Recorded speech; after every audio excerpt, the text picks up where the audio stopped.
Hello everyone, welcome back to another video. Today I'm going to be creating 3D games with ChatGPT. Now I know ChatGPT isn't the most famous AI large language model for creating games like Claude and Gemini are, but today I'm going to be testing out ChatGPT 5 and Canvas here on ChatGPT to create 3D games. So let's go ahead and get started. So the first thing we need to do is go ahead, click the plus sign over here and select Canvas so we can write and create better code in games. Let's go over to ChatGPT 5 here on the left here. There's 4 different modes. We'll choose thinking for longer reasoning periods and longer thinking. I'm going to be creating a 3D maze game with different levels. The character traveling through the maze is a ball, and the player uses the arrow keys to roll the ball through the maze. And there will be different levels increasing in maze difficulty. Another thing to make sure you include in your prompt, especially if you're creating 3D games, is the fact that you want 3.js.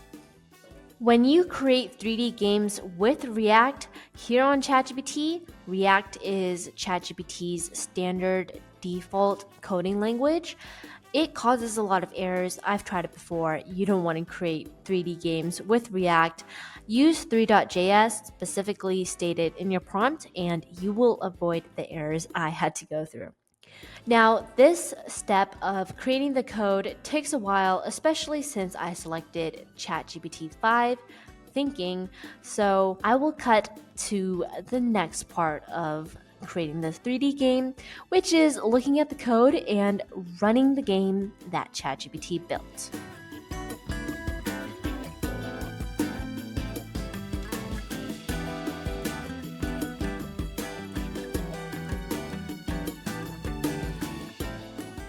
Okay, so the code is all generated, and one of the cool things about creating games in ChatGPT rather than ChatGPT Codex is that you can automatically run the code here instead of creating a repository in GitHub and running the code there.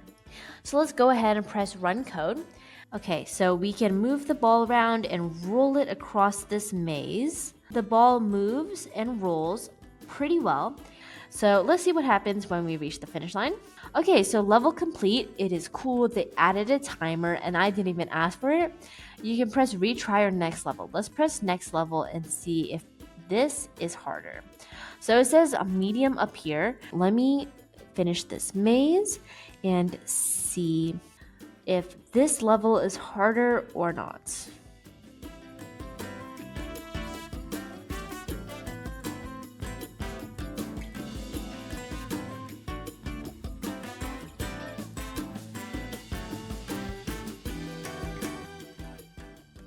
Okay, so we're nearing the finish line. Overall, I would say this is a harder maze. It is definitely bigger, and as you can see, it's a 16 by 16 instead of a 10 by 10.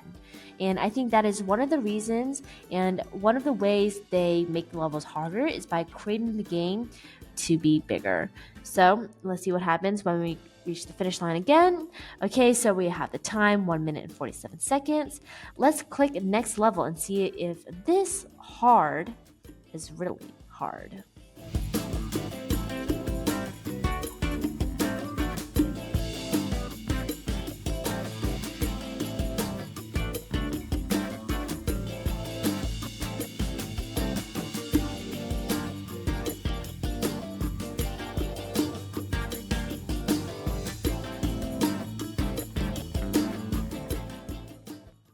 Two hours later.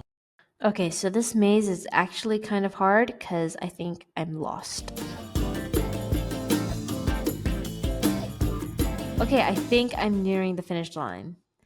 Okay, perfect. So this maze is definitely a little bit harder because it took me way longer to do this one instead of medium. So Overall, I think this is a pretty nice game. There are a couple things I would like to change about it, which is one, it's kind of dark. The game should have some more colorful visuals. It's very dark with the walls being dark, the background being dark, the ball being kind of a dull brown. I would like it to have a little more colorful visual and a little more colorful graphic, especially since this is a game and it's supposed to be fun. I think that it would be nice to have more levels than just 3, but overall, I think this is a really, really good game. ChatGPT is surprisingly really good at creating 3D games. Claude and Gemini do come in close, and ChatGPT has definitely improved with its coding capabilities and with creating these 3D games. If you enjoyed this one, please give me a like and subscribe. And remember to go ahead and go to ChatGPT to create your own 3D games. Until next time, peace out.